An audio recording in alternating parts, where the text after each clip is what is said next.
Imagine Alabama, late summer 1881. Red dust on the road, and in a one-room cabin outside Tuskegee, a black woman turns from the fire and sees her 10-year-old boy calmly resting his hand inside the stove. Mary Brooks blinks once. The iron is dull red, bread almost done, and Isaiah, feet on the dirt floor, has his palm on the skillet like he's testing bathwater. Isaiah. She slams his arm away with her wrist, burning herself. The smell of cooked flesh rolls up, sweet and sick. Skin has already blistered and split. Isaiah only tilts his head. "Mama, why you hollerin'? It just feel warm." Later, in Aunt Lottie's cabin, the old woman unwinds the rag from his hand. The burn is deep, white in the center, angry at the edges. Isaiah sits still. "Baby," Lottie mutters, "if you was mine, I'd tan you for playin' with fire. 'Cept I can't tell if you playin', or if the Lord done missed a step makin' you." She presses the raw flesh with a cloth, harder, then harder, still. Nothing. His eyes stay on Mary, who is biting her lip, bloody just watching. "Child," Lottie whispers, "pain keep folks alive. Without it, how you gon' know what killin' you?" Next day, he's in the yard, bandage loose, blood spotting the dust. He runs through grass and trash behind the cabins. A broken bottleneck waits there. He comes down on it full weight. Glass goes in, comes out red. He looks down only when another child screams. One of the white landlords, Jefferson Harlan, rides past and reins in. "Come here, Brooks." He lifts Isaiah's heel into his palm, scrapes mud and blood aside with a pocket knife. Then, with a short laugh, pokes the blade into the torn skin. "You feel that?" Isaiah meets his eyes. "No, sir." "Should I?" Harlan laughs. Too quick. By nightfall, he has told the story in town. So, when Dr. Charles Whitman, young and ambitious, hears about "a colored boy don't feel burn nor knife," he rides out from Tuskegee with his black bag. The cabin smells of smoke and lie. Mary stands stiff by the door. Aunt Lottie keeps to the corner. Whitman settles Isaiah on the pallet. "I'm going to prick your finger. Tell me when it hurts." He drives the needle in deeper than he must. A bead of blood swells. Isaiah watches his mother's face, not his hand. "You done yet, sir?" Whitman moves to the forearm, the knuckle, the fresh scar. Needle, pinch, pressure. He waits for the signs every patient gives him. Nothing. In a small notebook, he writes, "Colored boy, approx, age 10. No pain reported to flame, pinprick, or blunt trauma. Emotional state appears normal, a rare case." Then, after a pause, one more line. "Boy seems oddly alert to mother's discomfort, reacts more to her burn than to his own." That notebook will lie in a Whitman family trunk until the 1970s. By then, the county hospital will remember this child only as colored male, insensibility to pain. And most of the men who ever pressed steel or fire against the skin of Isaiah Brooks will already be dead. Take a breath and picture it. Your child puts his hand into a fire and doesn't cry. Would you call that a blessing or a curse? Tell me, where are you listening from tonight? Alabama? Virginia? Somewhere far from the heat and dust that raised children like Isaiah Brooks? I ask. Because this story isn't about a miracle. It's about what happens when a black body stops screaming and white America starts listening. If you want stories like this, hard, quiet, and real, to keep breathing, you know what to do with those buttons under the video. For the algorithm, it's a number. For Isaiah Brooks, it's a second chance at a name. See, his case never lived only in that one cabin. To white doctors, it was a curiosity, a medical riddle wrapped in brown skin. To the people who shared his blood, it was a warning. Pain, after all, was the only thing the world allowed them to own. By 1881, science had become the new language for control. Alabama's medical circles were busy proving what planters had preached for centuries, that black bodies were built for labor, for heat, for whips. Textbooks claimed they felt pain differently, that their nerves were duller, their cries exaggerated. So when word spread about a boy who truly felt nothing, the system leaned forward like a vulture spotting movement. If a Negro couldn't feel pain, what better worker could there be? What better patient? What better test subject? That was the logic of Jim Crow wrapped in a white coat. Isaiah's story sits at the crossroads of that thinking, between curiosity and cruelty, between medicine and ownership. What we know of him survives in scraps, the notebook of Dr. Charles Whitman, later stored in the archives of the Alabama Medical Society, a passing line in Transactions of the Medical Association of Alabama, 1883. Case of congenital insensibility to pain in colored boy, Macon County. No name, no family, no voice. But memory in the Black South doesn't only live in paper. It breathes in whispers, in the pews of churches, in the rhythms of stories told when the power flickers out. In the 1930s, a WPA interviewer found Mary Brooks's surviving daughter. She said, "Mama used to tell me, your brother was born without a cry, and that same night, somebody else bled outside." No one ever printed that line. Whitman's own notes hinted at experiments, too indelicate for publication. Needles, heated spoons, small controlled burns, trials that might have ended in any other child's scream. For Isaiah, silence was proof of success. For the doctors, that silence was permission to go further. The state hospital in Montgomery took notice. Certain pages from 1890 are missing now, ripped neatly between reports on syphilis and neuroses. In their place, only an ink, smudge, and a catalog number, as if a ghost had brushed the paper. Not long after, Whitman's peers began dying young. Strokes, fevers, carriage accidents. Nothing unusual, except how many names circled one word: Brooks. By the 1950s, a radio interviewer in Montgomery recorded an old black man who laughed through broken teeth. "Them doctors poke me all they wanted, but I still hear." The transcript lists him as Isaiah B., approx 70. So who was he before the needles and notebooks? Before pain became a language he couldn't speak? To find that out, we have to go back. 10 years before the fire, before the doctor, before anyone called him a case. Back to the night he was born. A storm in 1871. A woman named Mary Brooks screaming in a cabin on the edge of Red Clay Plantation, and a newborn who took his first breath without a sound.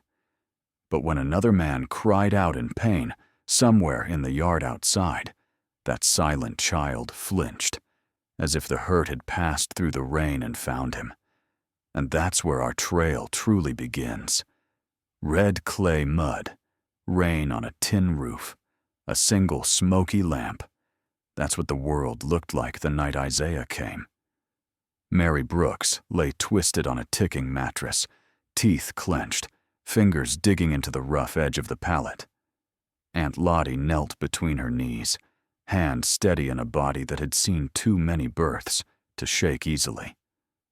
Outside, the wind rattled the boards, and somewhere in the yard a man cursed through his teeth as a boot struck his ribs. "Push now, girl, one more," Lottie said, voice low and firm.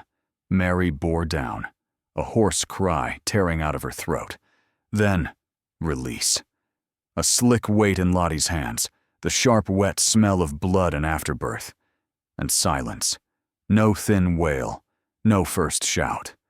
Just the rain, Mary's panting, the distant scrape of a belt through the air. "Is he gone?" Mary gasped. "Lottie, tell me!" "Hold on!" Lottie rubbed the baby hard with a rag, then smacked his tiny back. His chest hitched, lungs filled, but he only opened his eyes and stared at her, dark and steady, as if she'd interrupted a thought. "That ain't right," Mary whispered. Lottie had seen blue babies, limp babies, stillborns who never drew air. This was different. Heart strong, breathing sure, but no cry. She lifted his little foot toward the lamplight, hesitated, then lowered it over the flame just long enough that any other newborn would jerk and howl. The skin pinked, the boy's toes curled. His face stayed calm. "Lord," Lottie muttered. She traced a quick cross over his forehead, then another sign older than the cross, a small twist of her fingers in the air. "If you took his pain, give him something else. He gon' need it." Outside, a scream ripped the night. Samuel, caught with corn he hadn't paid for. The crack of leather followed, dull thuds against bone. With each blow, Mary flinched on the mattress. Saban pallet. The newborn shuddered too. His arms tightened against his chest, not as if someone had touched him, but as if the sound itself had teeth. Years later, Mary would tell her daughters, "He ain't cry when he come, but every time they beat somebody, that child jumped like it was him under that strap." Isaiah grew quiet and watchful. When other toddlers wailed at teething, he simply chewed a scrap of wood until it splintered. He stumbled in the yard, skinned both knees to raw red, got up and kept walking until Mary saw the blood on his shins and grabbed him. "Boy, does that not trouble you?" He glanced down, puzzled. "It look bad," he said slowly. "Don't feel like nothin'." Thomas, his father, tried to test him one afternoon. He laid a stout twig across the path, thorn up. Isaiah stepped on it, the point sinking deep into his heel. He paused, more from surprise than pain, and then took another step. Only when Thomas yanked off the boy's foot rag did the blood gush out. "Pain's supposed to holler at you," Thomas said to Lottie that night on the porch. "Tell you when to stop." "Maybe it holler in a tongue he don't understand," she answered. Word of the quiet child spread. Some women in the cabins said God had made him strong for the hard times. "White man strike, he just stand." Others shook their heads. "Without hurt, how he gon' know when his soul crack?"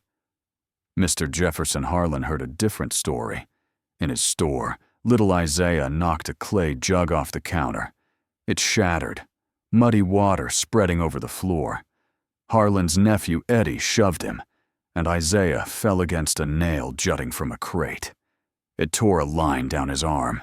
He blinked at the blood, nothing more. Harlan, red with anger, snatched a belt from the wall. The first blow landed across the boy's back, then a second, a third. The sound of leather on skin filled the room. Children watching burst into tears. Mary, at the doorway, choked on her own scream. Isaiah stood very still. His jaw trembled, but not a whimper escaped. His eyes weren't on Harlan. They were on his mother, folded in on herself as if each strike landed on her. Afterward, behind the counter, Harlan spoke low to a white neighbor. "Strangest thing I ever saw. Didn't yelp once. Could work that one till dark and never hear a complaint." The neighbor chuckled uneasily. "You ought to show him to them doctors in Tuskegee. They like odd cases." Out in the yard that evening, embers glowed in a ring of stones. Isaiah squatted, reached toward a coal with 2 fingers, held it a breath too long. Skin hissed. The ember dropped, leaving a faint black kiss on his fingertips. He studied the mark, head tilted, as if it belonged to someone else. From the doorway, Mary shouted, "Leave that alone, Isaiah!" He let his hand fall, eyes drifting to the far trees, where the night was thickest. By the time a doctor came, riding up Red Clay Road in 1881, the boy already carried a map of wounds he could not feel. And somewhere between the cabins and the store, between Lottie's prayers and Harlan's anger, the idea had taken root. A black child who didn't cry might be worth more to white men than any bale of cotton.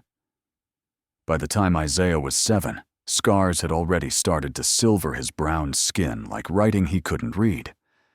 One evening he slipped into the old tool shed behind the cabin, chasing a chicken that had wriggled loose. The floor was a mess of broken boards and rusted trash. He stepped down hard and felt something crunch under his heel. He glanced back, more curious than alarmed, and saw the head of a big iron spike buried in his foot, blood spreading dark around it. He stared at it as if it belonged to another boy. Mary found the trail, thick, wet prints across the dust yard. "Lord, child," she knelt, hands shaking as she tugged off the rag around his foot. The spike had gone clean through. Isaiah watched her face instead of the wound. "Does it not trouble you?" she whispered. He thought a moment. "It feel thick, not hurt, just heavy." By the time Aunt Lottie boiled water and tore linen for a bandage, the meat around the hole was already puffing. No doctor would come for sharecroppers. They poured whiskey over it, wrapped it tight, and prayed. Days later, the foot swelled, skin shiny and hot, the smell of rot curling from the bandage. Isaiah still walked almost straight, only a slight hitch in his step. "Pain was meant to shout at you," Lottie muttered, peeling the cloth back. "You don't hear it, it talk another way." That same week in the cabin next door, Ruth lay after a hard birth, gripped by cramps that stole her breath. All night she moaned low and long. Each sound slid under the thin wall. Isaiah lay on his pallet, eyes open in the dark. His own foot throbbed with heat he named as weight, nothing more. But every time Ruth groaned, something inside his chest tightened. He pulled his knees up, palms flat over his ribs, gasping small, puzzled breaths. Mary hissed, "You ain't the one just birthed a baby. Hush and rest." "I know," he answered. "But it feel like she in here." He tapped his sternum with 2 fingers. Sunday, Mary led him slow along the rutted path to New Hope Baptist. The little frame church leaned a bit, but inside it was packed. Women in faded dresses, men in clean shirts, children with bare feet swinging. After the sermon, Mary waited until the others drifted toward the door. Then she went to Reverend Amos Hill. "Pastor," she said, shoulders tight, "pray for my boy. He don't hurt right." Hill smiled, thinking she spoke in riddles about sin. "All our young men need their hearts softened, Sister Brooks." She shook her head. "Not his heart, his flesh. He don't feel when he cut, when they beat him. Not like he ought to." The pastor's smile faded. He looked down at Isaiah, who met his gaze calmly, hands folded, weight resting on that bad foot as if nothing were wrong. "You feel nothing at all, son?" Hill asked. Isaiah hesitated. "When they hit me?" "No, sir. When they hit somebody else, I get real tight inside. Can't breathe good." Hill had no scripture for that. On Sunday, he told the congregation, careful with his words, "Some of us carry pain in our bodies. Some, it seem, carry other folks' pain. Either way, white doctors gon' call it strange. God might call it a task." Not long after, trouble came in the yard behind Harlan's store. Young Jacob, skinny as a reed, was caught pocketing a biscuit. Overseer Cole dragged him out, belt already looped around his fist. Boys and girls gathered, dread heavy in the dust. Jacob's knees knocked. Cole raised the strap. Isaiah stepped in front of Jacob without thinking, planting himself between leather and child. "You move," Cole growled, "or you take it for him." Isaiah didn't move. The first blow cracked across his back, then another. The sound alone made the smaller children wail. Jacob covered his ears. Mary, arriving too late, stumbled to a stop, hand over her mouth. Isaiah's body rocked with each strike but didn't fold. No cry escaped, only his eyes changed, gone far and distant, fixed on a spot somewhere above Cole's shoulder. When it ended, he eased down in the dirt, breathing a little faster, then turned to Jacob. "It's done now," he said softly. "Ain't comin' no more." In the cabins that night, women whispered, "Lord sent us a shield," or "A boy don't know when he break." Some started bringing him their sick children. A girl with a raging toothache sobbed herself hoarse until Isaiah lifted her onto his lap and put his hand against her cheek. She sighed and slipped into sleep, jaw finally slack. By dawn, the worst had passed. Isaiah staggered home that morning, rubbing his own face in small circles, though he felt no sharpness. "Just noise in my head," he told Mary when she asked. Farther up the road, in the white man's part of town, Harlan stopped in at a merchant's office in Tuskegee. He laughed as he told it. "Got me a little colored boy out there take a strap like stone. Stepped on a spike, near rotted his foot. Never hollered once. You ever seen such?" A young man at the back of the room, a medical student from the institute, looked up from his notes. He didn't speak, just filed the story away, where odd cases and dangerous ideas live a long time. And that, more than the spike or the belt, was what would pull Isaiah out of the red clay fields and into the hands of men who carried notebooks instead of whips. By the end of that summer, word about the boy who didn't flinch had reached farther than the red dirt lanes. Dr. Charles. Whitman came back to the cabin with a different look in his eye, and it was not just curiosity now. "Mrs. Brooks," he said, standing in the doorway with his hat pressed to his chest. "The county clinic in Tuskegee is holding a meeting. Other physicians will be there. I'd like to bring your son for a proper examination.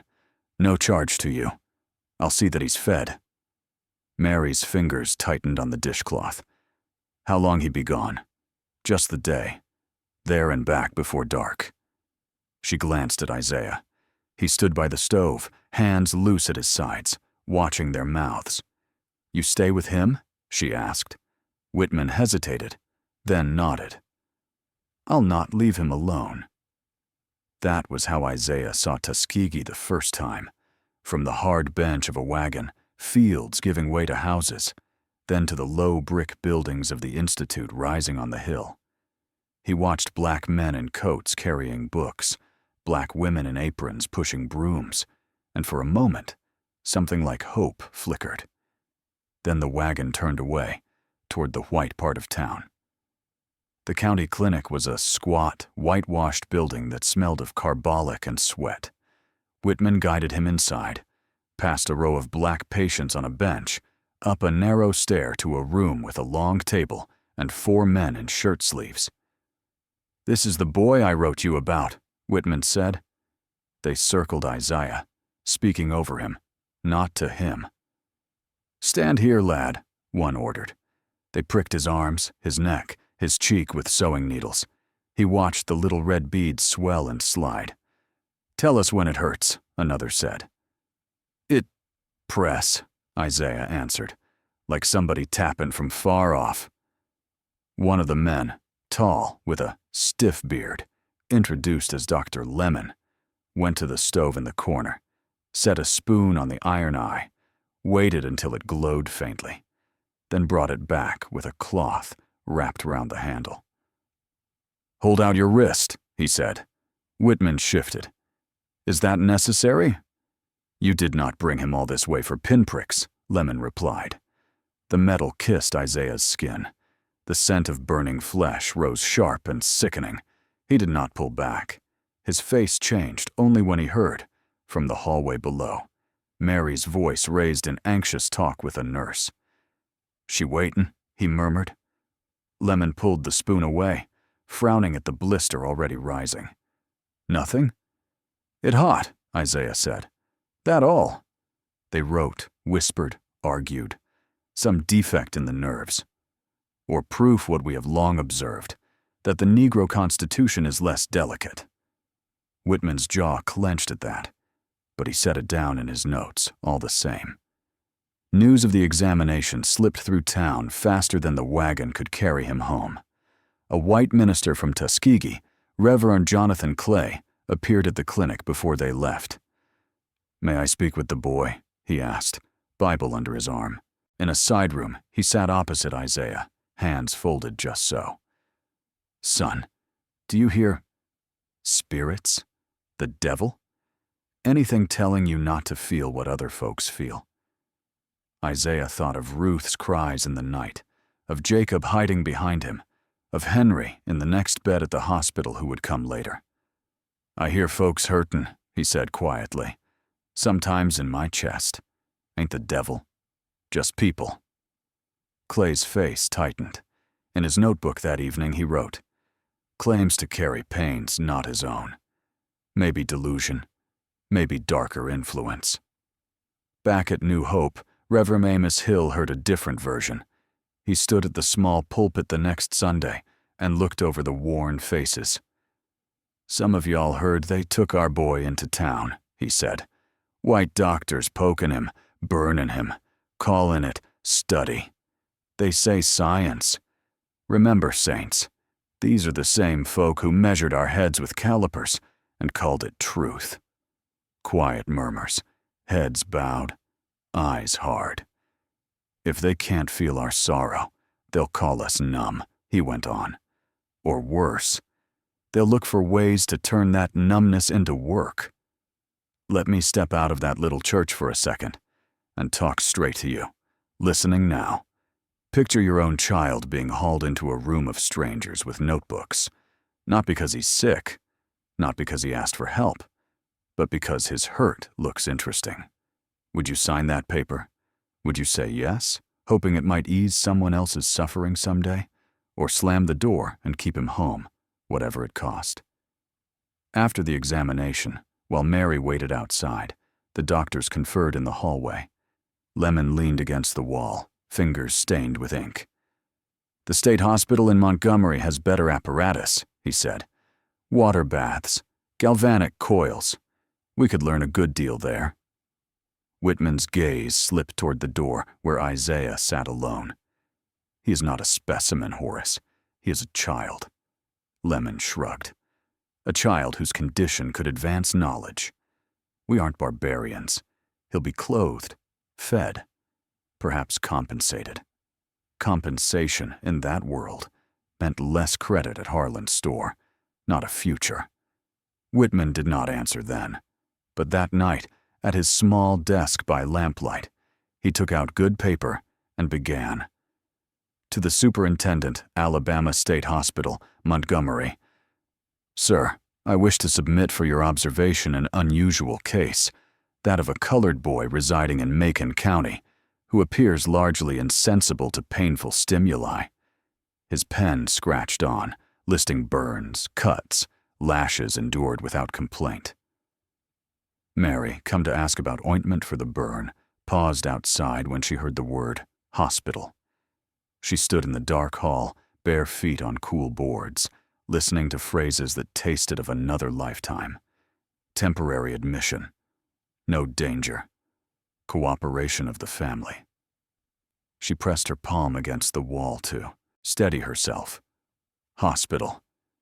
She knew too well how easily a little while could stretch into forever once your black body crossed through a white doorway with a state seal on it.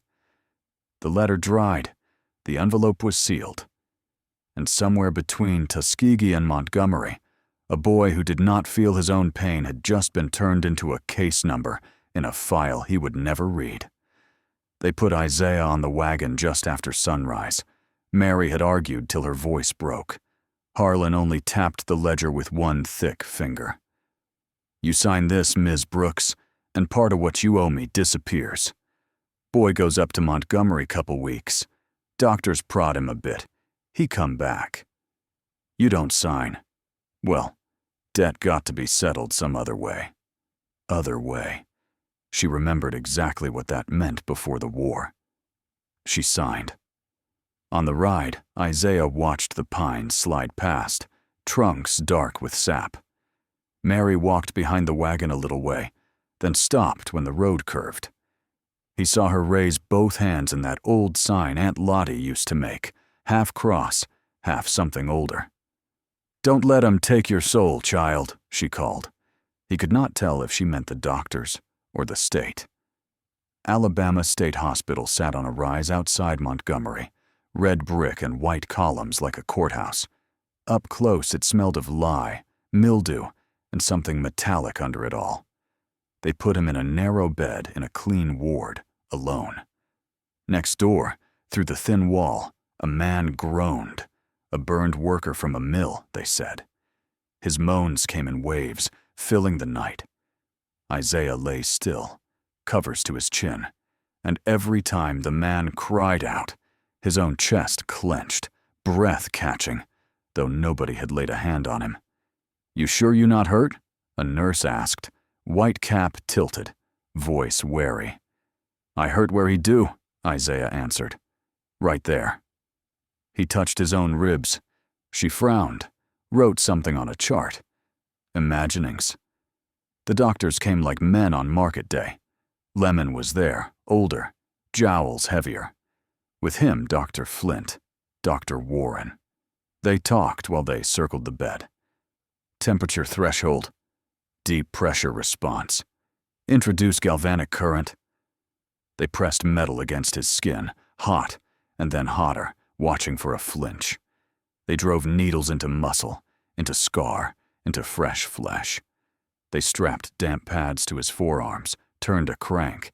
His hands jerked with the shock, but his face stayed stony. "Does that pain you, son?" Flint asked.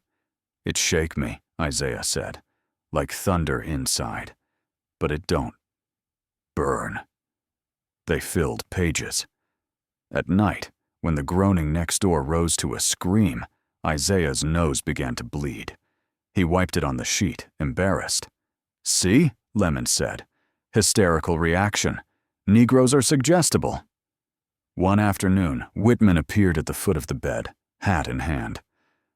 "I brought you an apple," he said softly.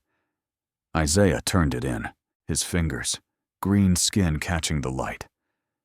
"They keep hurtin' folks round me," he said, eyes on the doorway. "So they can write about me not hurtin'. That feel right to you, Doc?" Whitman's gaze dropped. "Sometimes knowledge costs," he murmured. "You're helping us understand." "Us who?" Isaiah asked. Whitman had no answer, only a notebook. When Aunt Lottie died back in Macon County, Isaiah didn't know the date. He only knew that one night his chest seized, as if an invisible hand had gripped his heart. He sat up, gasping, clutching his nightshirt while nurses fussed around him. "No lesion," Dr. Warren said, after pressing a cold stethoscope to his ribs. "No fever. Probably a spell." The next mail brought a letter from Reverend Amos Hill. The nurse read it aloud without looking at him. "Aunt Lottie passed on 2 nights ago," it said. "She prayed for you at the end."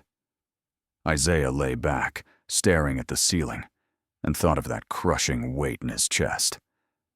"I reckon she took some of mine with her," he whispered. The demonstration came after that. They wheeled him into a room with benches on one side. A dozen white coats watched. Lemon tapped the table. "This is the subject I mentioned," he said. "Observe." They made him stand barefoot on a board studded with dull nails. They pinched the skin of his shoulder with iron tongs until it bruised purple. They pressed a heated rod near his collarbone till the air stank. He swayed, but did not cry out. His attention kept sliding to a doorway where an orderly wrestled with a screaming patient. When it was over, someone clapped, twice, then stopped, ashamed. Outside, in a little walled yard, Isaiah leaned his forehead against brick. The roughness scraped his skin without sensation. "If I scream," he said to the wall, "and you still don't believe I hurt, what they gonna do to me then?" The next day, when Flint jabbed him suddenly with a pin, he forced a yell up from his throat. It sounded wrong, high and ragged, like an animal caught in a fence. The doctors exchanged looks. "See?" one said. He can produce a vocal reaction on command. The rest is exaggeration or defect of character. That night, the white nurse came back, the one who had asked him about the man next door. "If you want them to stop burning you," she muttered, eyes on the floor, "you start hollering before they touch you. Give 'em what they expect. They get bored quicker." It was the closest thing to kindness anyone in that building offered. Weeks later, they sent him home. Case temporarily concluded, the paper said. No cure, no answer, just pages of numbers and adjectives. He stepped off the wagon on red clay, with new scars hidden under his shirt and a still, quiet face. Children stared. Mary took his arm and felt how hard the muscle had become. That night he sat outside, knife in hand, and scored a shallow line across his forearm. Blood slid out, dark in the lamplight. "You all see that?" he asked the darkness. "'Cause I don't." From a cabin down the lane, a woman moaned, gripped by labor pains. Her cry floated through the trees. Isaiah flinched, one hand flying to his own belly. He closed his eyes. "If the world don't take my hurt serious," he whispered, "I'll just carry theirs." It wasn't a vow he spoke to anyone else. But from that night on, whenever the wailing in the quarters rose to a certain pitch, somebody would run in the dark to Mary's door and say the same 3 words. "Go get Isaiah." By the time the leaves turned that year, Isaiah had stopped answering to his name right away. People said he seemed half listening to something nobody else could hear. He wasn't mad, just distant. Sometimes he would walk to the edge of the fields, bare feet sinking into the furrows, and stand still until Mary called him back.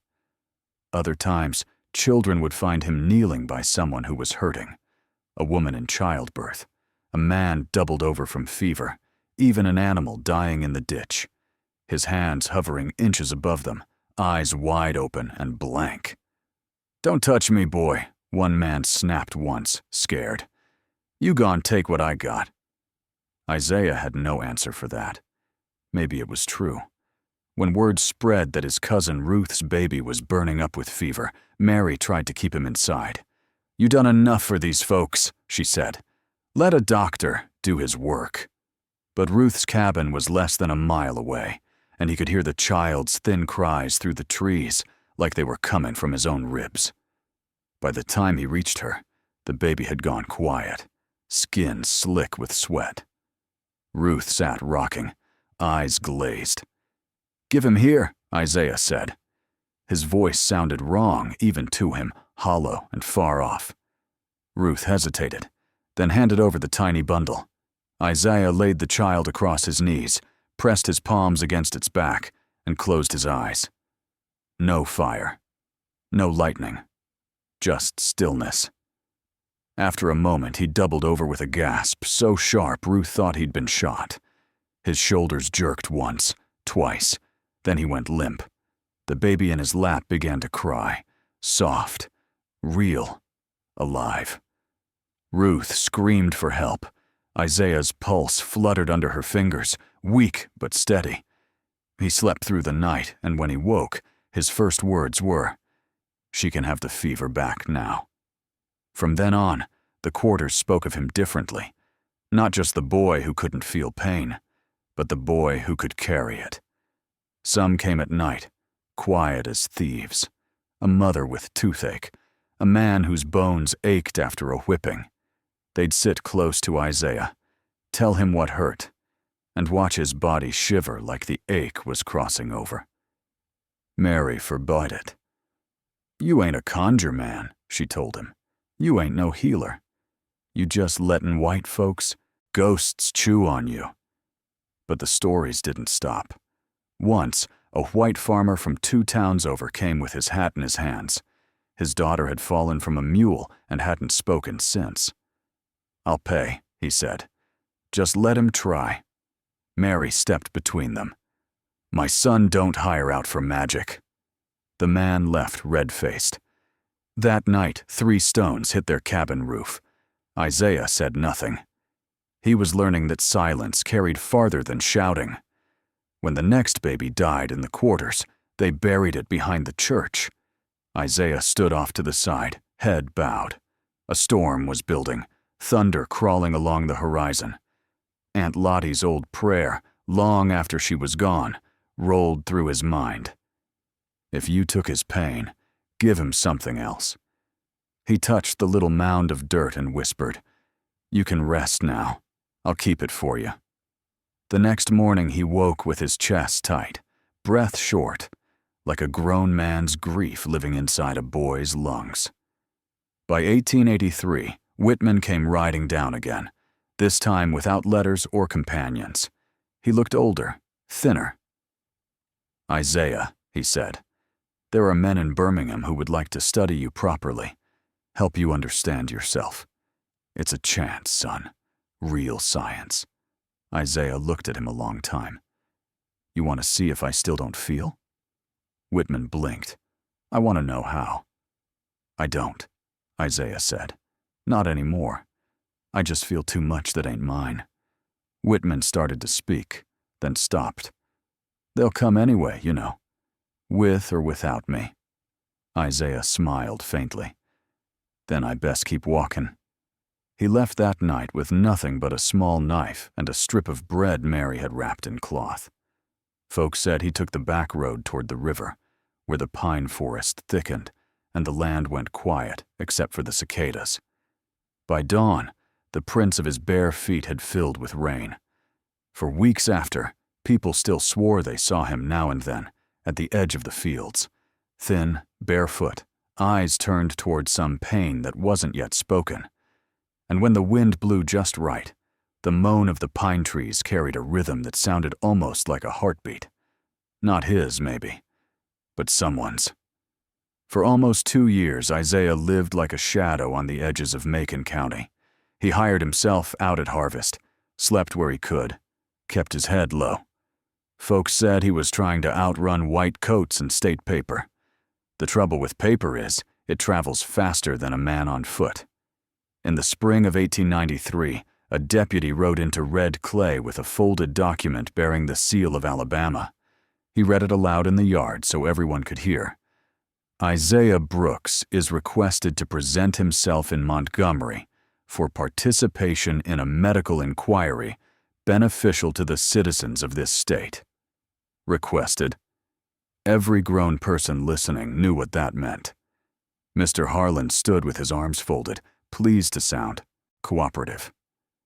"State business," he said. "You go on, boy. Do your part." Mary's hands shook as she wiped flour off her apron.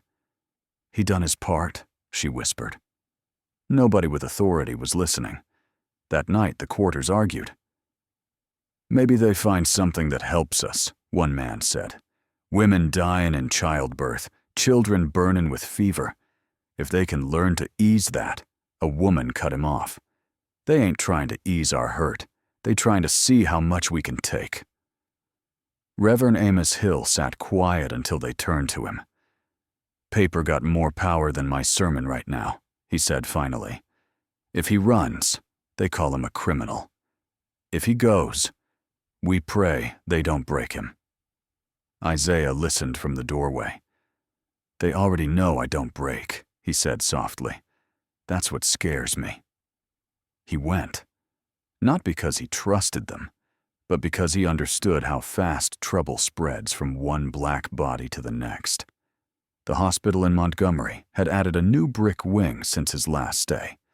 Inside, the air smelled of coal smoke and chemicals.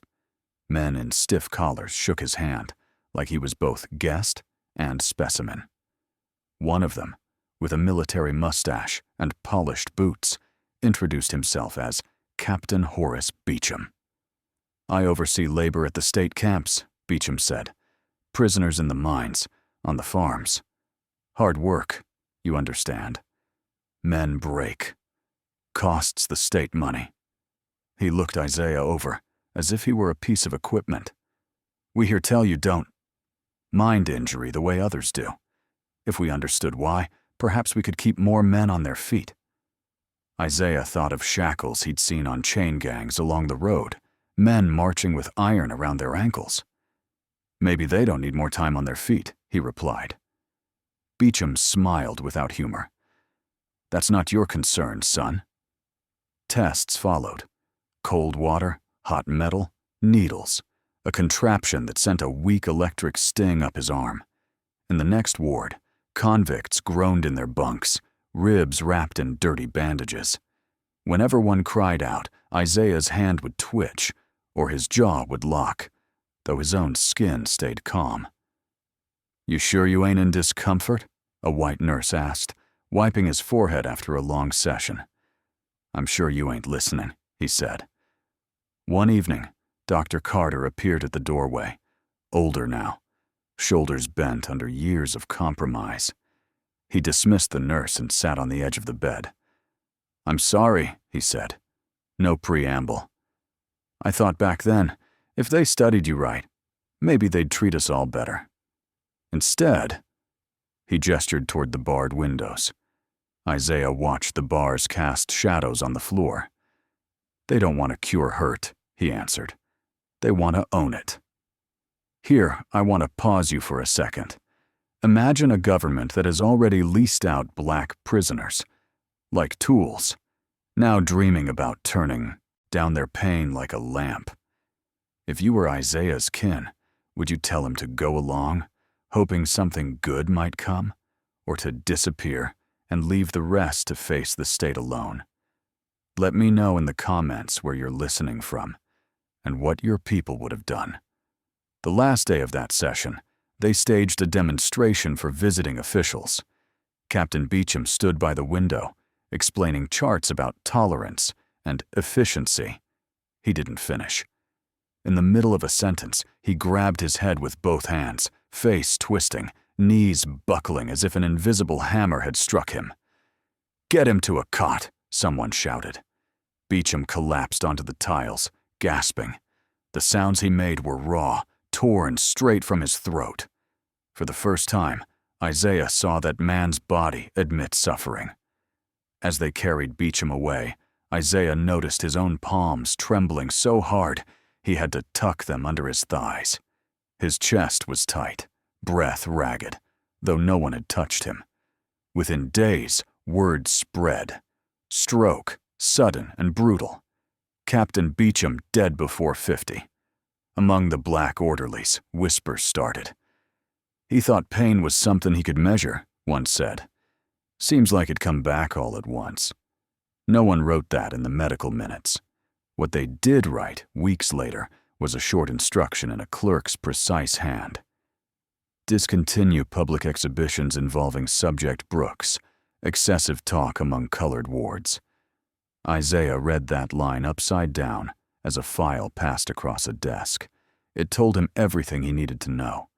They had learned all they thought they could from a man who didn't cry out. From here on, the safest place for him was not in a ward under observation, but somewhere too small and poor for reports and conferences. The next time they offered to keep him a little longer for further study, he shook his head. You got all you came for, he said. The rest is mine. They let him walk out, not because they respected him, but because even the state knows when a piece of metal has been hammered so often, it might finally bend the hand that swings the hammer. He stepped back into the Alabama sun, scars white against his dark skin, and started down the road toward Tuskegee. Behind him, in the cool halls of the hospital, Beecham's empty office door swung slowly on its hinges. Ahead of him waited men with ruined lungs, women with old whip marks, children with fevers. And somewhere, in a ledger not yet written, a space was opening for one more demonstration that would never make it into the journals. Isaiah never went back to Montgomery. He walked south instead, toward the low country where the air smelled of salt and pine sap, where freedmen's villages clung to the edges of swamps like small prayers that refused to sink. By 1895, he was a rumor more than a man. People said he could find fever before it took hold, said a touch of his hand cooled burning skin. Others whispered that he stole pain, drew it out through the pores, and left the sick empty, lightheaded, scared. Some said that was witchcraft. Some said it was mercy. He rented a small shack near the river, worked odd jobs mending nets and chopping wood. But almost every week someone came, a mother with a feverish baby, a field hand bent from old injuries, a soldier home from Cuba coughing up blood. They would knock softly, and he would open the door without asking who sent them. He never took payment, except food. He never said prayers out loud. He would just listen until the house went still. One evening, a white doctor named Elias Porter rode out from town. He was new, full of education and certainty, carrying a leather bag and an air of impatience. He had heard about the colored man who heals by touch and wanted to see for himself. Porter found Isaiah sitting by a child's bedside, hand resting lightly on the boy's chest. The child was breathing easier, sweat drying on his brow. "What exactly are you doing to him?" Porter asked. Isaiah didn't look up. "Listening." "Listening to what?" "The pain. It tells you what it wants." The doctor frowned. "That's not medicine." Isaiah finally met his eyes. "No, sir.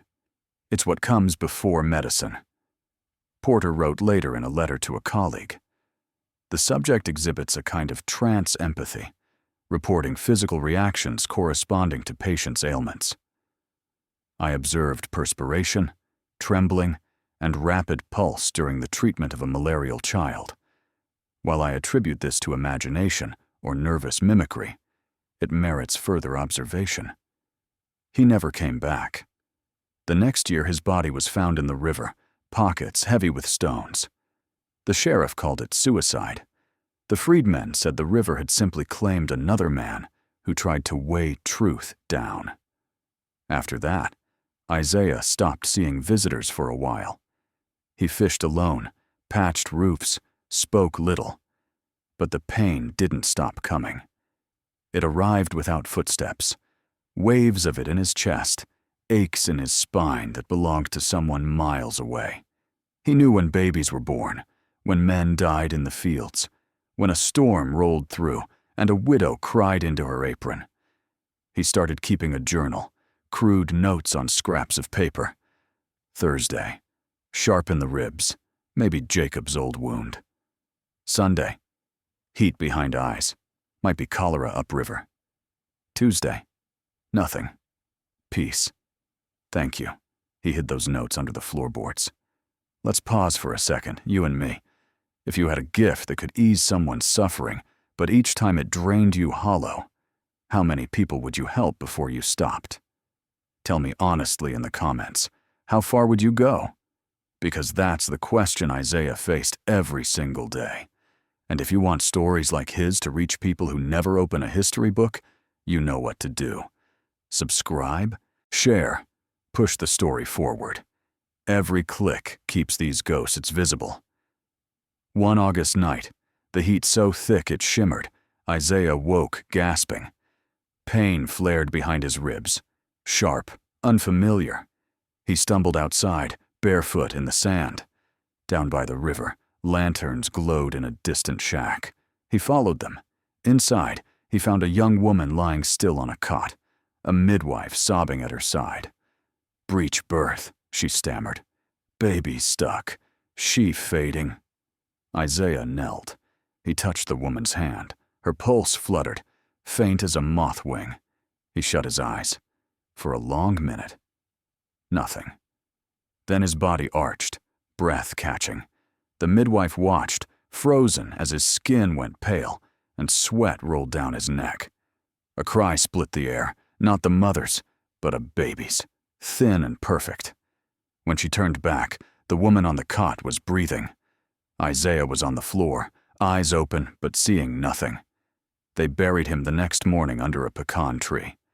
The child lived, strong and loud, named Isaiah for the man who took his first scream. The midwife swore, to her dying day, that just before sunrise, a mist rose from the river and drifted toward that grave, glowing faintly, like a breath finally released.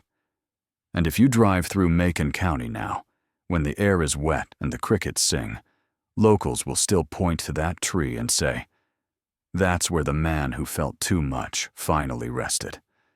But the truth is never still.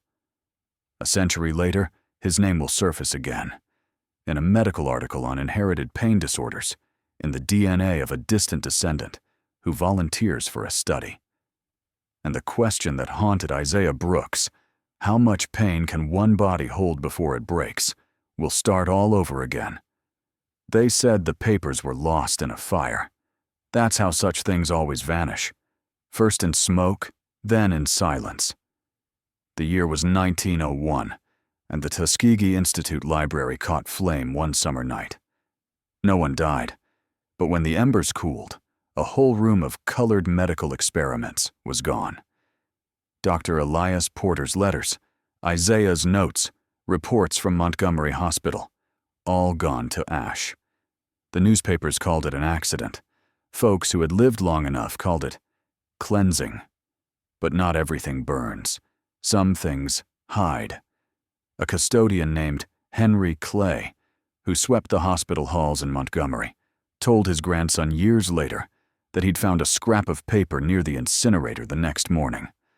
On it was a sentence, half burned. Subject demonstrates transference. Pain moves as if by will. He folded it into his Bible and never spoke of it again. Officially, Isaiah Brooks ceased to exist the day his name was removed from the state records. The file clerk wrote one last line: "No further study required." Then he dipped his pen in ink, scratched a thick black mark through the case number, and locked the drawer. What they couldn't erase was memory. Among black families in Macon County, stories spread like vines. The man who carried fever from a dying child. The healer who could not be healed himself. The ghost who walked the riverbank whispering names. Mothers used his name to hush frightened children. Preachers used it in Sunday sermons as proof that the Lord sends strange messengers even to the poorest of us. Then the war came, the big one. New hospitals, new doctors, new science. Nobody wanted to hear about a barefoot black man who healed by touch. White professors called such tales folk superstition. Their journals printed neat diagrams of nerves and pain centers, never mentioning Isaiah Brooks. For nearly 50 years, that was enough to bury him. Until 1937, when a young field interviewer from the WPA came to Macon County with a notebook and a clunky recorder. She found an old woman on a porch, eyes cloudy but steady. Her name was Sarah, though most folks called her Miss May's girl. When the interviewer asked if she remembered any strange happenings from the old days, the woman smiled faintly. "Strange? You mean the man who took the hurt from folks? My mama used to talk about him. Said he died, but didn't stop listening." She paused, as if weighing whether to continue. "People think he'd gone, but pain don't disappear. It just find another body." In the typed transcript that survives, the interviewer added a parenthetical note. Speaker became emotional and refused to elaborate. End of interview. That one line, cold, administrative, became the only official record of Isaiah Brooks for decades. Yet across the county, in back rooms and kitchen prayers, his name stayed alive. Even the doctors couldn't keep him buried. In the late 1940s, a neurologist studying ancestral memory at Howard University wrote privately to a colleague, "I suspect there was once a man in Alabama who proved the soul itself can keep score. But no journal dared publish that, not in America." Think about that for a moment. How many truths have been called superstition simply because they came from a black mouth? How many miracles were renamed disorders once white men put their hands on them? Leave me a comment. What's the oldest story your family kept alive when no one else believed it? By the time the civil rights marches began, Isaiah's name had turned into legend. Protesters sang of healing and fire, of bodies carrying generations of pain. Some said that was just poetry. But maybe, Somewhere in that rhythm, his gift lived on. Not in his hands, but in the courage to keep walking through hurt that never belonged to you alone. Because memory, once awakened, doesn't burn. It waits. The first time his name surfaced in typewriter ink, it was almost an accident. In 1937, a young woman from the Federal Writers Project stepped off a bus in Macon County with a stack of blank forms and a list of elderly colored informants. She was told to ask about slavery, songs, foodways, nothing about medicine, nothing about men who didn't feel pain. On a sagging porch outside Tuskegee, she met an old deacon named Elijah Brown. He talked about sharecropping, chain gangs, boll weevils. Then, when she asked if there'd ever been anyone unusual in the community, he laughed under his breath. Unusual? We had a man could sit with you all night and take half your hurt just by holding your hand. Name was Isaiah. Doctors wore him out. In the clean, trimmed transcript that finally made it into the WPA collection, that sentence is reduced to, "Old man recalls local healer from boyhood." Everything else is bracketed in penciled comments. Too mystical, off topic, omit. The archivist kept his story, but only as a footnote to someone else's. 2 counties over, at almost the same time, public health doctors were drawing blood from black men in Macon County for a study they did not fully explain. In one internal memo, a supervisor warned, Negro subjects often minimize complaints. Prior observations of colored individuals with unusual pain tolerance suggest caution in trusting self-reported symptoms. No name, no date, just a shadow. Colored individuals with unusual pain tolerance. If you didn't know what to look for, you'd slide right past it. Decades later, in the mid-1960s, a young black graduate student at Tuskegee began interviewing elders about medicine and race. In an unpublished thesis draft, he devoted 3 pages to a local man reputed not to feel physical pain, possibly named Isaiah B. He footnoted, "See notes of Dr. N. Carter, New Hope Baptist Church basement. Box unnumbered." The thesis never made it past committee. Too subjective, they said. Too much feeling, not enough data. The box stayed in that basement, under a leaking pipe and a stack of hymnals. Only in the 1990s did a new pastor decide to clear out the lower rooms. He opened the moldy lid and found Carter's cramped handwriting. Sketches of a farmhand with burned hands and a steady gaze. A description of a man collapsing beside a convict on an operating table. A line underlined twice, "He carries what others cannot." Those papers landed in a small college archive with a generic label, Local Physician's Notes, Sierra 1880-1910.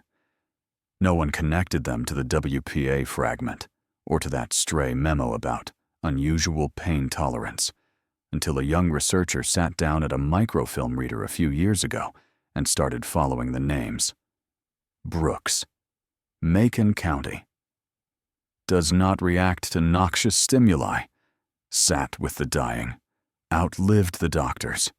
Piece by piece, the man stepped out of the margins. Not a syndrome, not a specimen, a person. Today, textbooks use the phrase congenital insensitivity to pain. They show diagrams of damaged nerve pathways, case studies from Europe, and big research hospitals. Most faces in those articles are white. Almost none mention a sharecropper from Alabama, whose body taught other men how far they were willing to go in the name of science. Let me ask you something.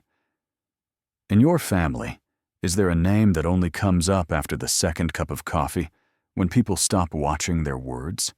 Someone strange, hard to hurt, always at the bedside when things went bad.